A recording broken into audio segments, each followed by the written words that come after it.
what's going on, y'all? T-Bob here. And Jake as well. And you're about to watch a little OTB LSU. We're going to give you all the latest, greatest between LSU football, baseball, women's basketball, softball, and everything in between. Bottom line, if you want to talk Tigers, keep it locked, subscribe, like it, and we hope you enjoy. We're going to see more or less Jordan Jefferson on Saturday. If you see less... You need to see more. Yeah, I was going to say, if you see less, that's bad coaching. He has earned more, and he should get more. Yeah, I would expect to see more. I think certainly in this matchup, too. Like this matchup, Ole Miss still has an identity of wanting to run the football, and that can be with their quarterback. It can be Q runs, but they still want to run the football. So if they can't run the ball, they should not be able to have success in you. And quite frankly, they should not be able to run the ball on you. I'll be very that is one thing. Okay, for all the disappointment of LSU thus far, the run fits have remained really good. You know what I'm saying? Outside of the Grambling game. Yes, outside of the Grambling game. Yeah. They shut down Florida State. They shut down Mississippi State, obviously.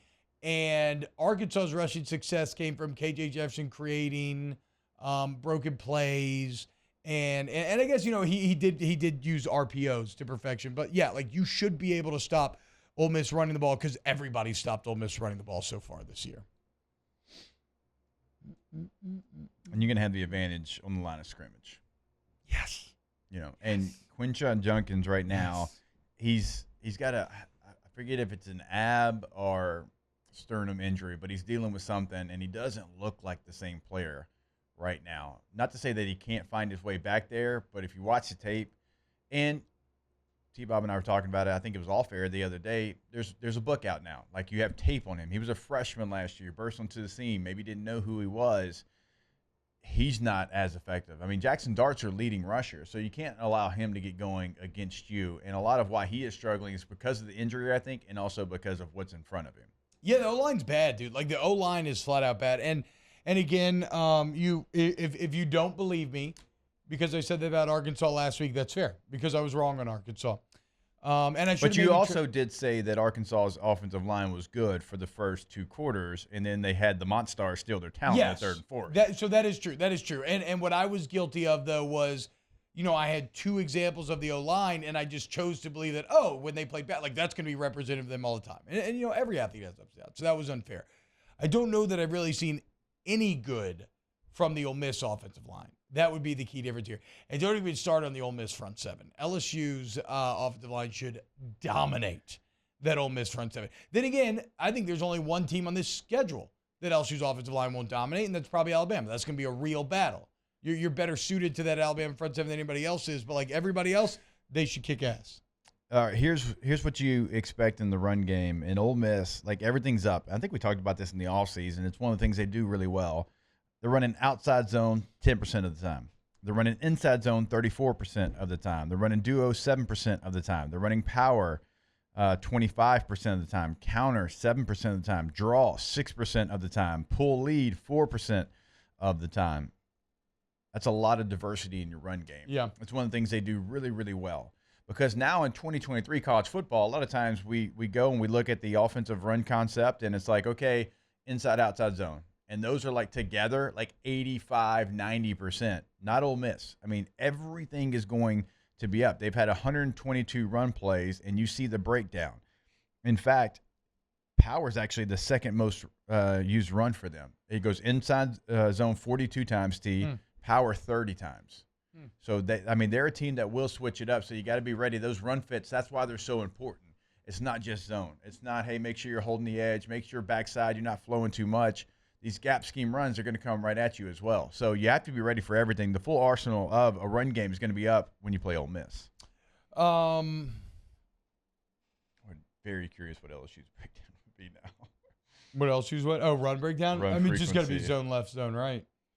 Inside. Do they call? They'd be inside zone, right?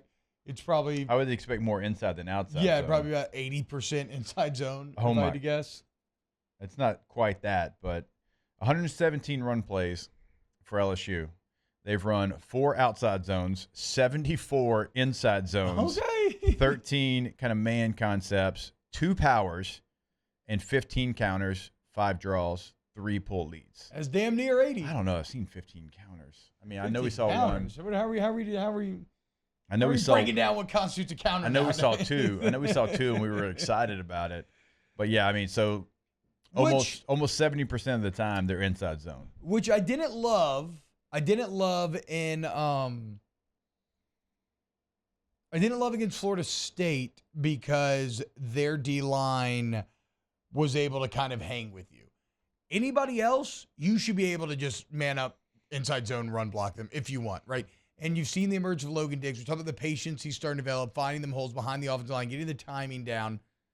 I would think, Jake, to take a little pressure off of Jaden Daniels this week, and because you have been so good running the ball lately, I would like to see them maybe come out and really attack Ole Miss in that regard. And then if you can have success, if you can get Ole Miss to kind of have to tighten up a little bit, maybe put a little more attention in the box, then it's just going to be a field day for Brian Thomas, Malik Neighbors, and Jaden Daniels. Is that something you think they can get done if they did that? They said, hey, you know what? This is what we're going to do, because they've been successful when they've done it. There's sometimes in this season they haven't had the opportunity to do it. So they've kind of found the rotation of backs, I think, that they want to use. Yeah, I mean, now that you have Diggs and now that you're starting, I mean, last game was really good. It was almost, 5 yards a carry? Wasn't it like 17 for 90 something? Yeah.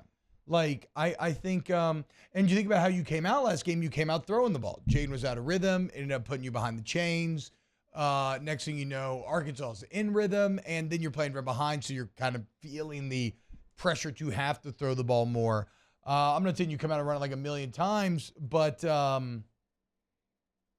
also, but to your point, and I agree with you about running the ball, last week we were talking about Arkansas playing cover one, man across the board, single high safety, an aggressive style of defense for the kind of receivers that LSU has.